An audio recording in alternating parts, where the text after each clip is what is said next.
નવસારી જિલ્લામાં જલાલપુર તાલુકાના ભાજપ સંગઠનના રાજીનામા મુદ્દે નવો વળાંક. જલાલપુર તાલુકા ભાજપના હોદ્દેદારોના રાજીનામા ભાજપે સ્વીકાર્યા. 58 હોદ્દેદારોએ રાજીનામા આપ્યા હતા અને 25 હોદ્દેદારોએ રાજીનામા પરત ખેંચ્યા છે. 33 લોકોના રાજીનામા સ્વીકારાયા છે. જિલ્લા ભાજપ પ્રમુખ અને મહામંત્રીઓએ કમલમ ખાતે જાહેરાત કરી હતી. નજીકના સમયમાં નવા હોદ્દેદારોની નિમણૂક કરવામાં આવશે. જલાલપુર તાલુકાના સંગઠનના હોદ્દેદારોના રાજીનામા સ્વીકારાતા મોટો રાજકીય ભડકો થવાની શક્યતા છે. અમને બધાને ખબર જ છે કે છેલ્લા જ્યારથી ભારતીય જનતા પાર્ટી નવસારી જિલ્લાની સંગઠનની જાહેરાત થઈ તેને લઈને જલાલપુર વિધાનસભાની અંદર થોડોક અસંતોષ ઊભો થયો હતો. હોદ્દેદારો પદને લઈને થોડુંક અસંતોષ થયો હતો અને પાર્ટીના ઘણા બધા કાર્યકર્તાઓ, સંગઠન ટીમ અને બીજા કાર્યકર્તાઓ, લગભગ 58 જેટલા કાર્યકર્તાઓ રાજીનામા આપ્યા હતા. અને એમાં જે રાજીનામાનો જે પત્ર આપ્યો હતો એમાં ચોખ્ખો સ્પષ્ટ એમને ઉલ્લેખ કરેલો છે કે અમે અમારા પદ પરથી રાજીનામા આપીએ છીએ, પણ અમે ભારતીય જનતા પાર્ટીના કાર્યકર તરીકે અમારી કામગીરી હર હંમેશ ચાલુ હતી ને અમે હર હંમેશ ચાલુ રાખવાના છે. એટલે પાર્ટીની સામે વાંધો નથી, પણ કોઈને કોઈ કારણસર એમને પોતાના પદ પરથી રાજીનામા આપેલા હતા. ઘણી બધી ચર્ચા વિચારણાના અંતે પાર્ટીએ વિચાર કર્યો અને છેલ્લે પ્રદેશની અંદર પણ આ વસ્તુની ચર્ચાઓ થઈ. પ્રદેશ સાથે સંકલન કરીને પ્રદેશની સૂચનાથી આ રાજીનામાનો આજે અમે સ્વીકાર કરીએ છીએ. 58 જેટલા જે રાજીનામા આપેલા હતા એમાં લગભગ 20 થી 25 જેટલા રાજીનામાઓ પાર્ટીના એમના પોતાના કાર્યકર્તાઓ જાતે જ આવીને અમારી પાસે પરત લઈ ગયા હતા. બાકી રહેતા લગભગ 32 થી 35 જેટલા કાર્યકર્તાઓના રાજીનામા એ અમારી પાસે અત્યારે છે. એ 32 થી 35 જેટલા જે રાજીનામા છે એને અમે સ્વીકાર કરીએ છીએ.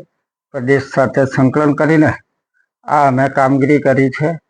એ આપના માધ્યમથી એ અત્યાર સુધી પાર્ટીની અંદર ગેરસમજો ફેલાવતા હતા કોઈને કોઈ કારણસર, એના માટે આપના માધ્યમથી લોકોને જાણ કરીએ છીએ કે આ રાજીનામાનો અમે આજે સ્વીકાર કરી લીધો છે અને નવી જે કંઈ ટીમો બનશે એ પ્રદેશની સીધી સૂચના અને સીધા સંકલન મારફતે જ નવા આગળની કામગીરી ચાલશે પાર્ટીની.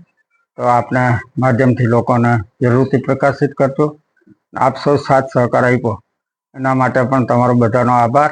અને પાર્ટીના જે તમામ જે રાજીનામા આપ્યા છે કાર્યકર્તાઓનો સ્વીકાર કર્યા છે એ કાર્યકર્તાઓ પણ ભારતીય જનતા પાર્ટીના જ કાર્યકર્તાઓ છે. એમણે બાંહેધરી પણ આપી છે, કોઈને કોઈ મારફતે પણ અમને કહેવડાવવામાં આવ્યું છે કે અમે ભારતીય જનતા પાર્ટીના કાર્યકર તરીકે ચાલુ જ છે, પણ અમને પદમાંથી અમારે અત્યારે અમે સંભાળી શકતા નથી, એને લીધે અમારો રાજીનામા સ્વીકાર કરજો.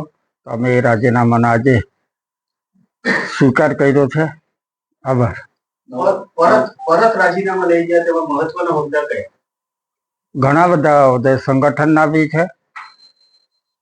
અમારા સંગઠનની મોટા ભાગની ટીમો જે અહીંયા રાજીનામા આપ્યા હતા એમાં મંડળની ટીમના હોદ્દેદારો છે, બીજા મોરચાના પદાધિકારીઓ છે અને કોઈક સંગઠનના શક્તિકેન્દ્રના સંયોજકને એવા બધા બી છે. એની અંદર 5 જેટલા કાર્યકર્તાઓ એવા હતા જે અહીંયા સાથે અમને આપતા નથી આવ્યા. અહીંયા જે હાજર હતા મેં તમારી મારફતે વિડીયો બી જોયા, ચેક પણ કર્યા અને એમને પૂછ્યો પણ. તો એમના પત્ર દ્વારા એમને રાજીનામા મળેલા હતા. એમને પણ એમનો પોતાના પત્ર સ્વૈચ્છિક રીતે ઘણા બધા કાર્યકર્તાઓ ખેંચી લીધા છે. યાદી મળશે? હા, યાદી અમે તમને તૈયારી કરીને આપશું, કારણ કે હમણાં જ પ્રદેશમાંથી સંકલન થયું છે અને તાત્કાલિક અમારે આ કામગીરી કરવાની હતી. એટલે પહેલા પ્રદેશ મારફતે અમે પાર્ટીની જે અમારે સૂચના છે એ મુજબ આપને જાણ કરી દીધી છે અને તમે પણ લોકોને જાણ કરશો.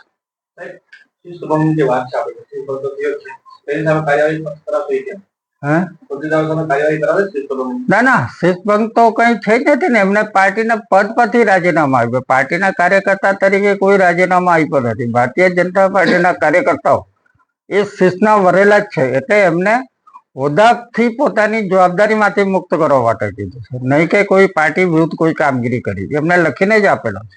પણ જે ચૂંટણી આવી રહી છે તો તે પહેલા તો હવે નવી બોડીની જાહેરાત કરે છે કે પછી?